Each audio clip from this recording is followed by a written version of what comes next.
High I am Poonam Pawar and welcome back to textbook, जिथं आपण basically भूगोलाच्या विविध घटकांचा अभ्यास जो आहे तो करत आहोत.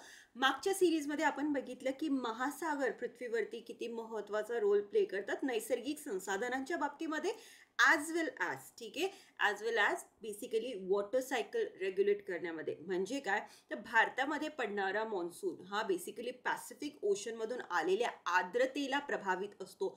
या संदर्भामधले महासागराच्या विविध गोष्टींची आपण माहिती घेतली आणि आजपासून आपण सुरू करत आहोत एक नवीन सिरीज.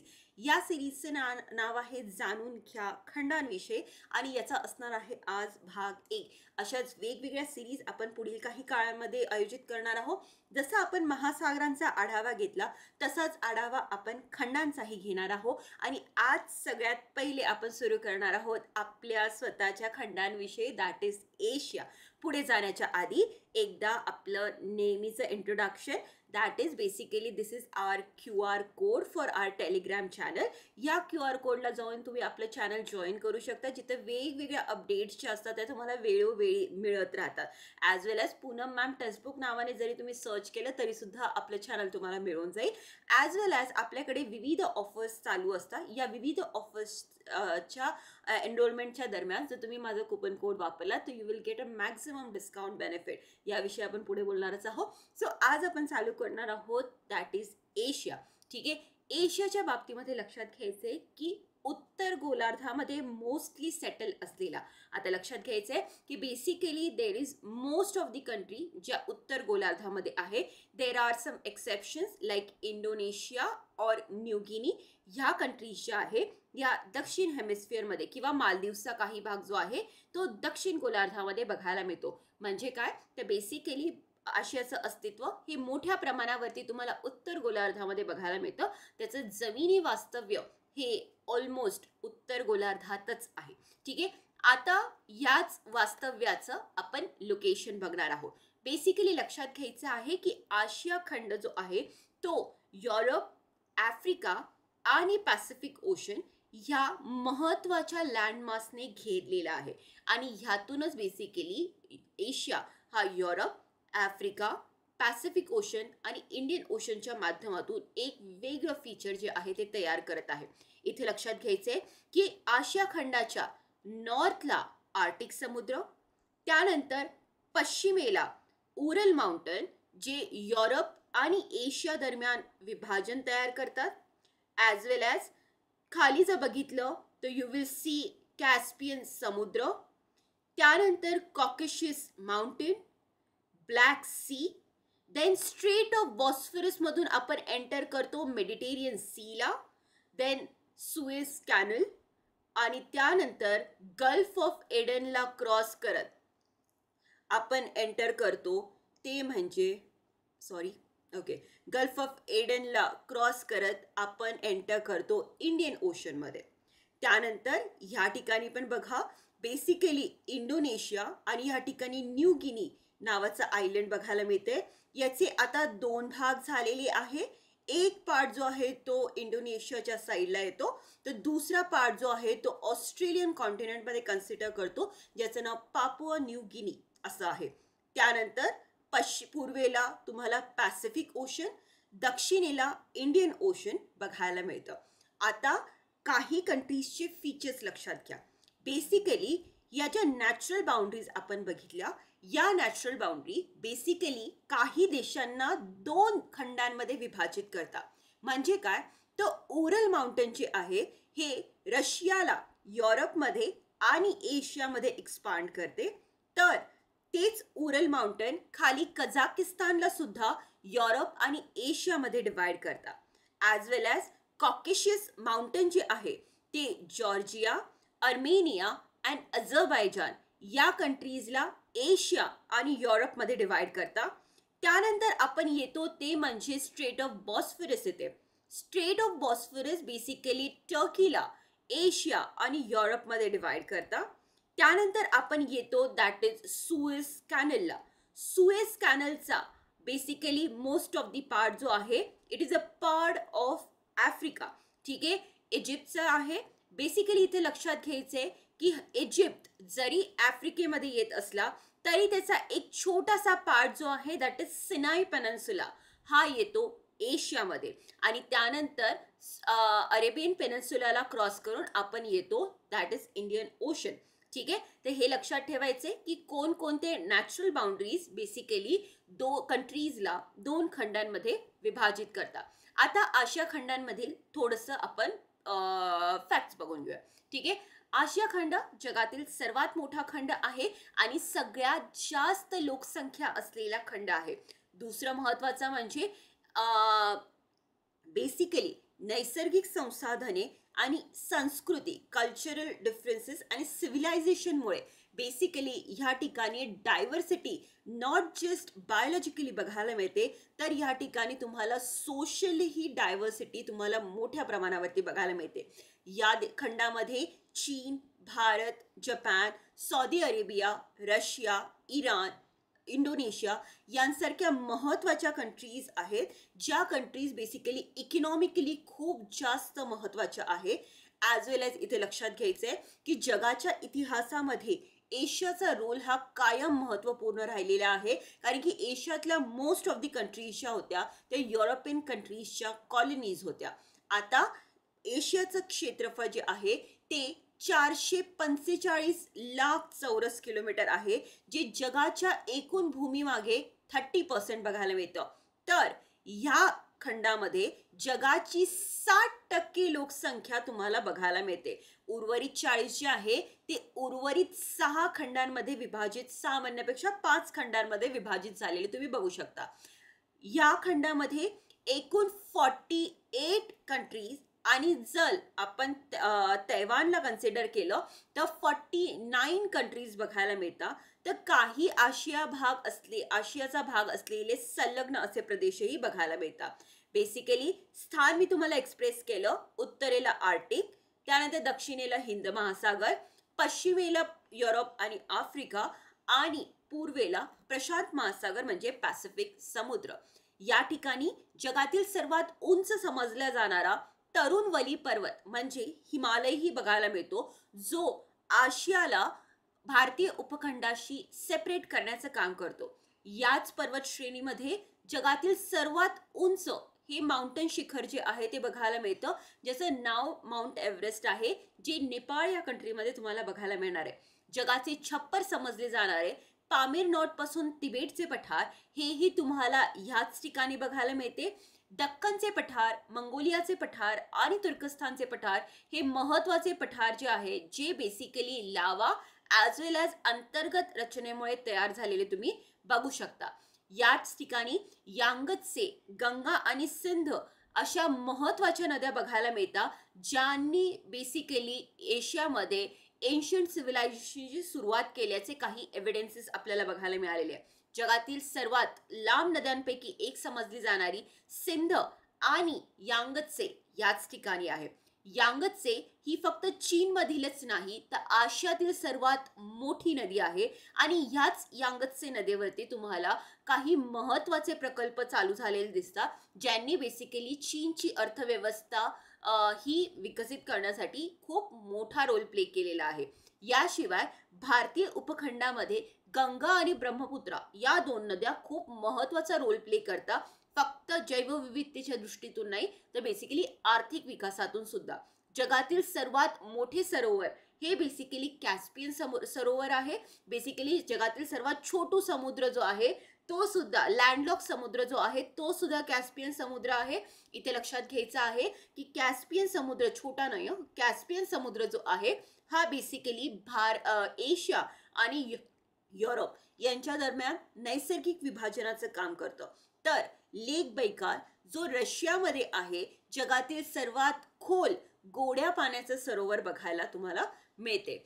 वाळवंटाच्याच बाबतीमध्ये बघायला गेलं तर जगातील सर्वात मोठं खंडीय असं थंड वाळवंट तुम्हाला चीन आणि मंगोलियाच्या दरम्यान गोबी किंवा गुबी ह्या नावाने ओळखलं जातं. थार डेझर्ट भारत आणि पाकिस्तानमध्ये विभाजित आहे, तर अरबी वाळवंट हे अरेबियन पेनिन्सुला आणि त्यात पण most of the area of Saudi Arabia याच्यापैकी बघायला मिळतं. आता तुम्हाला लक्षात घ्यायचं आहे की हवामानाचा जर प्रकार बघायला गेला तर तुम्ही बघू शकता की बेसिकली विषुववृत्तापासून पोलर रिजन पर्यंत या ठिकाणी तुम्हाला सर्वच हवामानाचे प्रदेश जे आहे हे कमी अधिक प्रमाणामध्ये मिळून जातात. विषुववृत्तावर मोस्ट ऑफ दी तुम्हाला खंडीय किंवा आयलँड्स जे आहे ते बघायला मिळतात. तर ट्रॉपिकल रिजन, टेम्परेट रिजन आणि पोलर रिजन यामध्ये बराचसा भूभाग जो आहे तो विभागला गेलेला तुम्ही बघू शकता. आर्टिक हवामानामध्ये उत्तर भागामध्ये असलेला रशिया आणि त्याचा पण सायबेरियाचा जो पार्ट आहे तो तुम्हाला बघायला मिळतो. मोसमी हवामानामध्ये भारत, बांगलादेश, म्यानमार, चीन हे कंट्रीज बघायला मिळतात. वाळवंटी भागामध्ये मध्य आशिया, सौदी अरेबिया आणि मंगोलिया ॲज वेल एज थार हे डेझर्ट बघायला मिळतात. तर समशीतोष्ण हवामानामध्ये जपान, कोरिया आणि चीन हे खूप महत्त्वाचे कंट्री आहे. समशीतोष्ण हवामानामध्ये होणारे चेरी ब्लॉसम बघण्यासाठी बरेचसे लोक या कंट्रीजकडे जाणं प्रिफर करत असतात. ॲज वेल ॲज जैवविविधतेचा जर विचार करायला गेला तर सायबेरियन तैगा किंवा सायबेरियन टॅगा हे जगातील सर्वात मोठे समशीतोष्ण जंगल जे आहे ते मानलं जातं. ॲज वेल ॲज लक्षात घ्यायचंय की तैगा फॉरेस्ट जगातील सर्वात विस्तीर्ण असं फॉरेस्ट मानलं जातं. बऱ्याच लोकांना वाटतं की विषुववृत्तावर असलेलं रेन फॉरेस्ट हे सर्वात मोठे असेल, परंतु ह्या ठिकाणी फॅक्ट लक्षात घ्यायचे की विस्ताराच्या बाबतीमध्ये जगातील सर्वात मोठे फॉरेस्ट जे आहे ते आहे that is alpine taiga. Not alpine taiga, that is taiga region, ज्याला आपण सब आर्टिक टैगा ह्या नावाने ओळखतो. आणि याच सब आर्टिक टैगाचा पार्ट आहे दॅट इज सायबेरियन टैगा, जो आहे रशियाचा पार्ट. भारत आणि दक्षिण पूर्व आशियाई देशांमध्ये तुम्हाला रेन फॉरेस्ट आणि सदाहरित उष्णकटिबंधीय वन ॲज वेल एज तुम्हाला पानझडी वनांचं मोठ्या प्रमाणामध्ये प्राबल्य बघायला मिळतं. ॲज वेल एज मंगोलियन स्टेपीज हे गवताळ प्रदेश आहे आणि या स्टेपीज मध्येच बेसिकली मंगोलचा चेंगीज खान याने आपलं वर्चस्व राबवलं होतं एक विस्तीर्ण असं भूभाग बघून. त्यानंतर लक्षात घ्यायचं आहे की संस्कृतीच्या बाबतीमध्ये जर म्हणायला गेलं तर तुम्हाला आत्ताच मी सांगितलं की बेसिकली प्राचीन संस्कृतीचे एव्हिडन्सेस जे आहे हे ह्या एशियामध्ये मोठ्या प्रमाणावरती बघायला मिळतात. त्यात पण यांगत्से, येलो रिव्हर आणि सिंध ह्या नद्यांच्या खोऱ्यांवर एन्शियंट असं Hindu as well as Chinese civilisation झाल्याचे एव्हिडन्सेस बघायला मिळतात. ॲज वेल ॲज टर्कीमध्ये असलेलं, टर्की आणि सदर्न पेनिन्सुलामध्ये असलेलं मेसोपोटेमियन सिव्हिलायझेशन जे आहे हे सुद्धा खूप मोठा रोल प्ले करतं. याच खंडामध्ये सर्वच धर्मांचा पाया रचला गेला आहे असं म्हटलं तरी सुद्धा हरकत नाही. जेरुसलेम हे फक्त ज्यूजसाठी नाही, परंतु मुस्लिम आणि पारसी धर्मियांचं ख्रिश्चन धर्मियांचं एक महत्त्वाचं श्रद्धास्थान आहे. जगातील सर्वात काही ऐतिहासिक आश्चर्य म्हणजे ग्रेट वॉल ऑफ चायना, त्यानंतर Taj Mahal, Petra, Angkor Wat that is कंबोडियाचे temples हे सुद्धा तुम्हाला आपल्या एशियामध्येच बघायला मिळते. आर्थिक स्थितीच्या बाबतीमध्ये लक्षात घ्यायचे की एशिया म्हणायला गेला तर फारसा प्रगत नाहीये, परंतु विकसनशील असा मानला जातो. यामध्ये काही प्रगत कंट्रीज पण बघायला मिळतात, ज्याच्यामध्ये चीन, भारत आणि जपान हे महत्त्वाचे कंट्रीज आहे. उच्च तंत्रज्ञान, बरेचसे आउटसोर्स करणारे सेटलमेंट्स आणि चीप लेबर यामुळे बेसिकली एशिया जो आहे हा फेमस आहे. या ठिकाणी काही महत्त्वाच्या संघटना पण बघायला मिळतात, ज्याच्यामध्ये आसियान, सार्क आणि शंघाई कोऑपरेशन ऑर्गनायझेशन या संघटनांनी स्थानिक आणि प्रादेशिक विकासाच्या टप्प्यामध्ये मोठ्या प्रमाणामध्ये मदत केलेली तुम्ही बघू शकता. मात्र आपल्या आशिया खंडाचं काही दुर्दैव पण आहे. म्हणजे काय तर अनेक काळ हे युरोपियनच्या अंडर राहिल्यानंतर भारत किंवा मग ह्यासारख्या अनेक कंट्रीजला स्वातंत्र्य मिळाले होते. बेसिकली स्वातंत्र्याचा पिरियड हा विकासासाठी सर्वात जास्त फर्टाईल मानला जातो आणि ह्याच विकासाच्या नादामध्ये काही योजना आणि काही औद्योगिकीकरण अशा पद्धतीने घडलं गेलं, ज्यामुळे बेसिकली फक्त प्रदूषण हीच समस्या वाढली नाही, तर रोजगार खूप इझिली मिळत असल्यामुळे लोकसंख्या वाढीची सुद्धा सुरुवात झाली. त्यामुळे भारतामध्ये as well as south east Asia किंवा साऊथ एशियामध्ये पॉप्युलेशनचं कॉन्सन्ट्रेशन तुम्हाला सर्वात जास्त बघायला मिळतं. ॲज वेल ॲज या ठिकाणी सब ट्रॉपिकल कंट्री असल्यामुळे या ठिकाणी मोसमी हवामानाचा प्रदेश आहे आणि त्यामुळे या ठिकाणी शेतीसाठी खूप मोठा वाव तयार होतो आणि त्यामुळे लक्षात ठेवायचं आहे की ज्या ठिकाणी शेतीवर आधारित लोकांची अर्थव्यवस्था असते अशा अर्थव्यवस्थेमध्ये लोकसंख्या वाढ ही खूप झपाट्याने होत असते. याशिवाय आशियाचा मध्य भाग जो आहे ज्याच्यामध्ये स्थान कंट्रीज आहेत म्हणजेच अफगाणिस्तान, पाकिस्तान, तुर्कमेनिस्तान, कझाकिस्तान या कंट्रीज जरी जैवविविधतेच्या दृष्टीने आणि खनिजांच्या दृष्टीने विकसित असल्या तरी सुद्धा नद्यांचं असलेलं कमी अस्तित्व या ठिकाणी भविष्यामध्ये एक मोठी समस्या बनू शकता आणि ह्याचमुळे बेसिकली या ठिकाणी वाळवंटीकरण जे आहे ते मोठ्या प्रमाणावरती वाढत चाललेलं तुम्ही बघू शकता. ॲज वेल ॲज विकासाच्या संधी आलेल्या पाहून बऱ्याच ठिकाणी जैवविविधतेचा ऱ्हास पण मोठ्या प्रमाणावरती चालू आहे ज्याचे फटके तटीय भागांमध्ये आजकाल बघायला लागले आहे आणि ह्यातच बेसिकली फ्युचरमध्ये मालदीव सारख्या कोरल कंट्रीज ह्या पाण्याखाली जाण्याची शक्यताही वर्तवण्यात येते. ॲज वेल ॲज पॉलिटिकल क्रायसिसमुळे बरेचसे कंट्रीजमध्ये वादविवाद चालू आहे आणि भूमिवादामुळे अनेक समस्या सुद्धा उद्भवत आहे. म्हणजे काय, ते किती पण रिजनल कॉर्पोरेशन तुम्ही तयार केलं तरी सुद्धा जर तुमच्याकडे सीमा आणि राजकीय विवाद असतील तर अशा वेळेला बऱ्याचदा हा विकास जो असतो तो रोखला जातो. म्हणजे काय, तर भारत आणि चीन, भारत आणि पाकिस्तान, भारत आणि बांगलादेश, भारत आणि Nepal, as well as Korea, दक्षिण कोरिया, चीनचे इतर कंट्रीज सोबत असलेले संबंध यामुळे बऱ्याचदा तुम्ही बघू शकता की शेजारच्या कंट्रीला कोणी मदत करायला येत नाही. त्यामुळे राजकीय अस्थिर्याची परिस्थिती ही भविष्यामध्ये येऊ शकते, जसं आज बांगलादेशची घटना झालेली आहे. याशिवाय सौंदर्य पर्यटन स्थळ सुद्धा तुम्हाला बघायला मिळतात. या ठिकाणी Taj Mahal, great wall of China, Fuji पर्वत, बाली, पेट्रा, त्यानंतर हिमालयातील पर्वत शिखरे, तिबेटचे पठार, अरबी वाळवंट, ॲज वेल ॲज सांस्कृतिक ठिकाणांमध्ये अनेक मंदिरांचे ठिकाणे ज्याच्यामध्ये आत्ताचा कुंभमेळा सुद्धा येऊ शकतो किंवा क्योटो आणि इस्तंबूल सारख्या महत्त्वाचे डेस्टिनेशन हे बेसिकली सांस्कृतिक आणि पर्यटनाचा वारसा जो आहे तो जपत आहे. बेसिकली ह्याचमुळे एशिया जो आहे हा भविष्यामधला एक विकसित घटक असू शकतो किंवा जागतिक अर्थव्यवस्थेमध्ये एक महत्त्वाची इनपुट टाकणारा घटक जो आहे तो असू शकतो. ॲज वेल ॲज लक्षात घेणार आहात की आशिया हा फक्त जगातच नाही तर ह्या ठिकाणी तुम्ही ही गोष्ट लक्षात घेऊ शकता, नैसर्गिक साधन संपत्तीच्या बाबतीमध्ये सुद्धा आशियाचं वर्चस्व खूप मोठं बघायला मिळतं आणि त्यामुळे तेलाच्या बाबतीत म्हणा, खनिजांच्या बाबतीत म्हणा, आशिया खंड हा कायम अग्रेसर राहिलेला तुम्ही बघू शकता. पुढच्या भागामध्ये आपण जगातील दुसरा सर्वात मोठा खंड दॅट इज आफ्रिका याविषयी चर्चा करणार आहोत. जाता जाता आपली यशोदय बॅच जी आहे ती चालू आहे. या यशोदय बॅचच्या माध्यमातून आपण live as well as recorded courses जे आहे ते प्रोव्हाइड करत आहोत. या कोर्सेसच्या माध्यमातून पूर्व परीक्षा आणि मुख्य परीक्षेची पूर्ण तयारी करून घेण्याची जबाबदारी आमची आहे. सो बेसिकली या तयारीमध्ये तुम्हाला नोट्स आणि लेक्चर्स जे आहे ते आमच्या माध्यमातून प्रोव्हाइड केले जाणार आहे. NCERTचा आधार घेऊन तुम्हाला जास्तीत जास्त कन्सेप्ट कशा सोप्या करता येतील यावर जास्तीत जास्त भर दिला जाणार आहे. खाली डिस्क्रिप्शनमध्ये कोर्सबद्दलची लिंक दिलेली आहे. तुम्हाला जो कोर्स परचेस करायचा असेल तर तुम्ही खाली फ्लॅश होत असलेल्या नंबरवर कॉल करू शकता. अभ्यास रिलेटेड कोणतीही क्वेरी असेल you can always call me on 9167579923. As well as batch purchase करताना you can always use faculty coupon code that is Poonam Pawar to get a maximum discount benefit.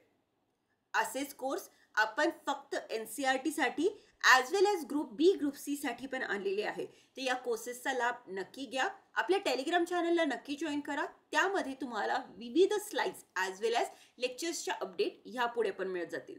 So पुढच्या भागामध्ये मिळूया. तोपर्यंत बाय बाय.